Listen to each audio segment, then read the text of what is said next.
Eu quero fazer certas considerações acerca do assunto por que Deus preservou o Absalão.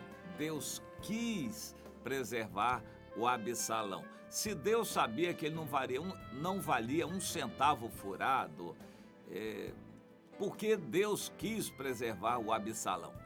A Bíblia nos mostra um Deus soberano, que sabe tudo, conhece tudo, tem controle de tudo. E em Isaías 45:7, Deus criou o mal. Deus criou o mal. Agora, por quê? Há uma série de assuntos em que a gente tem dificuldade de entrar com relação à natureza de Deus para entender. Uma convenção batista declarou que Deus, a gente não consegue compreender Deus. Isso em 1644. Nós não conseguimos compreender Deus. De fato, para nós é um Deus misterioso, mas Ele quer revelar muitos dos mistérios para nós entendermos. Quando Deus permite o mal, Ele tem em vista um bem maior. O mal é necessário. Por exemplo, em muitos lugares do mundo, Deus está permitindo a dor e a perseguição aos cristãos para depurar a sua igreja, purificá-la. Deus quer purificar a noiva para que ela suba. O mal que Deus permite vem se tornar um bem. Quando nós sofremos, a dor nos faz mais próximos de Deus. Em geral, é assim que acontece. No caso do Absalão, eu acredito que ele foi um produto da situação ruim em que Davi já estava na corte. Davi, como um governante, começou muito bem e humilde, mas aparentemente depois ele se perdeu. Davi não teve pulso para botar ordem na sua família. A corte de Davi virou uma bagunça, uma fofocada só, interesses. O próprio Davi compôs alguns salmos nessa época, dizendo mais ou menos o seguinte: Senhor, socorro, não há ninguém que presta, e as pessoas estão só buscando o erro longe de ti. Senhor, tem misericórdia, não há ninguém que se salve, ninguém que preste. Ele estava olhando para a sua família, para os agregados, para aqueles que estavam próximos ali no palácio, se alimentavam do palácio e só faziam fermentar fofoca, disputa pelo poder, por cargos, e isso entristecia profundamente a Davi. E na solução de Deus, ele permitiu que o Absalão, que era fruto daquilo, o Absalão era um perfeito fruto daquela bagunça, daquela carnalidade que havia na corte de Davi. É bom a gente procurar ver isto. E ele era todo vaidoso, era soberbo e não era muito temente a Deus, usava o nome de Deus para interesses próprios. Ele representava bem o ambiente vigente e Deus permitiu que o Absalão crescesse. A gente fica a se perguntar por que Deus permite que um presidente da República muito corrupto se eleja? Por que Deus permite o mal, um ladrão crescer, um corrupto, um perverso, uma pessoa perseguidora do evangelho crescer? Por que Deus permitiu o Amã crescer lá no reino da Pérsia, na época da rainha Esther? Por que Deus permitiu aquele Amã crescer? Por que Deus permitiu, é a minha reflexão agora, o Absalão continuar na maldade?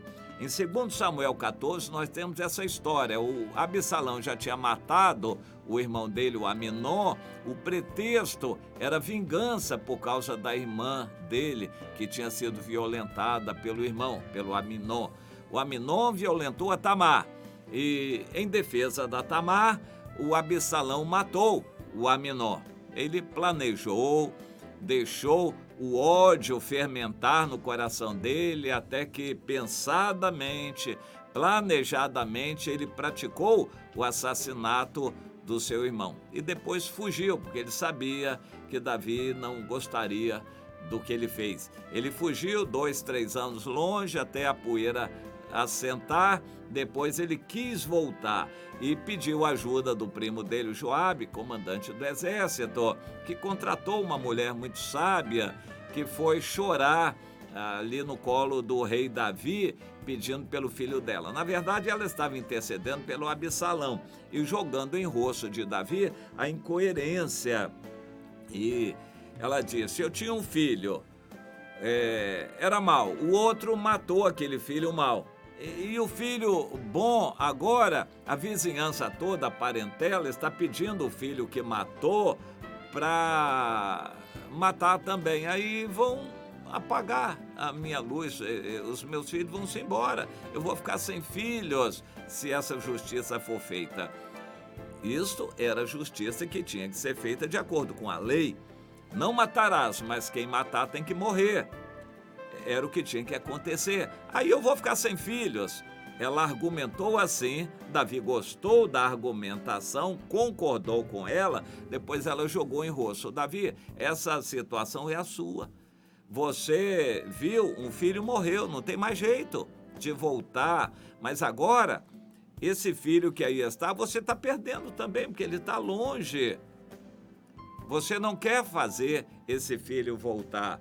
O Davi entendeu, aceitou, não foi uma boa coisa que fez, devia ter exigido uma retratação do Absalão e um conserto dele, mas não exigiu. O fato é que o Absalão voltou. Voltou por causa de quê? Porque Deus queria um Absalão para liderar uma revolta, como um aspirador de pó, aspirar tudo que havia de ruim na corte. E foi o que aconteceu.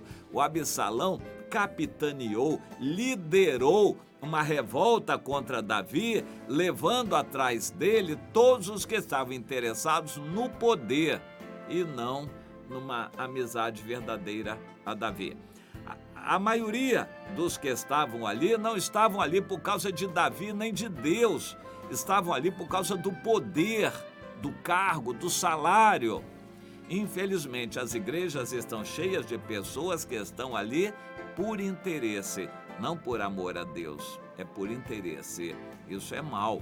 E Deus permite que uma divisão alerte os aprovados. Jesus disse que os escândalos acontecem, permitidos por Deus, para despertar os outros que são os verdadeiros aprovados. Você consegue entender isto? Deus permitiu que o Absalão, que era malícia pura, conseguisse liderar os outros que eram iguais a ele. Às vezes Deus permite uma divisão na igreja para que todas as pessoas que estão interessadas no templo, na bênção, no dinheiro, em cargos, as pessoas fiquem com isso tudo, e permite que os mais desprendidos, fiéis, saiam para fazer a obra dele de outra maneira. São escândalos que acontecem, divisões no meio do povo de Deus, tudo permitido pelo Senhor para que os maus possam se manifestar na sua maldade. Foi o que aconteceu. Na verdade, Deus tinha em mente um Salomão como sucessor de Davi, e não Absalão. Mas o que havia na época era o Absalão, e Deus permitiu. O Absalão, na verdade, foi uma bênção para Davi, porque ele levou atrás de si todos os que eram maus como ele. E o Absalão foi morto porque Deus fez as coisas acontecerem. Os que tinham ido após ele ficaram com vergonha, depois de voltar para Davi, e deixaram o palácio limpo daquela gente toda que era interesseira. Deus permite que você perca amizades que não prestam. Alguma coisa aconteça, já aconteceu isso, você já percebeu? Deus permite que um parente, uma fofoca, envolva você com um parente para você ficar livre desse parente que é fofoca pura. Procure entender isso. Deus permite o mal para que depois advenha o bem. Deus permitiu Absalão para que ele, como aspirador de pó, aspirasse todos os que eram iguais a ele, que estavam ali junto a Davi só por interesse. E eles foram na revolta. Quando Davi voltou, ficou livre daquela gente toda. E depois veio o Salomão, que seria o verdadeiro sucessor de Davi nos planos de Deus. Nunca duvide, portanto, da soberania de Deus, de que Ele governa os acontecimentos. Ele usa o mal, permite que o mal nos sobrevenha para, no fim, trazer o bem. Louve a Deus, porque Ele ama você. Se você ama a Deus, Ele ama você e tem o melhor para você, ainda que momentaneamente o mal possa vir sobre a sua vida. Mas tenha certeza que, no fim, tudo vai ser transformado em bem.